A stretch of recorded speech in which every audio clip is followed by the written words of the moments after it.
First அந்த படத்தில் காட்டுற அந்த ஃபேமிலியில் இருக்க எல்லாருமே இலங்கை தமிழர்கள். ஆனால் அந்த 4 பேருக்குமே சுத்தமாக அந்த ஸ்லாங் வரவே இல்லை.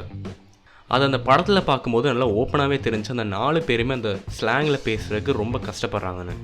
அதுலேயும் ரொம்ப முக்கியமாக சசிகுமார் சார் பேசும்போது அது தெளிவாக விளங்குனுச்சு அந்த ஸ்லாங் அவர் ரொம்ப ட்ரை பண்ணி பேசுகிறாருன்னு. இது ஒரு மிஸ்டேக் எந்த அளவுக்கு போயிருக்குன்னா, இப்போ இந்த படத்தில் ஒரு எமோஷ்னலான ஒரு சீன் வந்தாலுமே அந்த ஒரு சீனில் அந்த 4 பேரோட அந்த டயலாக் டெலிவரினால அந்த சீனில் காட்டுற அந்த எமோஷன்ஸை ஆடியன்ஸால் கனெக்ட் பண்ணிக்கவே முடியாத அளவுக்கு இந்த ஒரு மிஸ்டேக் போயிருக்கு. இப்போ நீங்கள் கமல் சரோட தெனாலி படத்தை எடுத்துக்கிட்டீங்கன்னா அந்த படத்தில் கமல் சார் இலங்கை தமிழர் ஸ்லாங்கில் தான் பேசுவார். அந்த படத்தில் வர இந்த ஒரு சீன் அந்த மொத்த படத்துலேயே ரொம்ப எமோஷ்னலாக இருக்கும். கமல் சார் அந்த படத்தில் இந்த ஸ்லாங்கை ரொம்ப பர்ஃபெக்டாக பேசினால தான் இந்த ஒரு சீனில் வர எல்லா எமோஷன்ஸும் ஆடியன்ஸோட கனெக்ட் ஆணுச்சு. அதே மாதிரி இந்த படத்தில் இவங்களும் பண்ணியிருந்தாங்கன்னா இந்த படம் இன்னும் சூப்பராக இருந்திருக்கும்.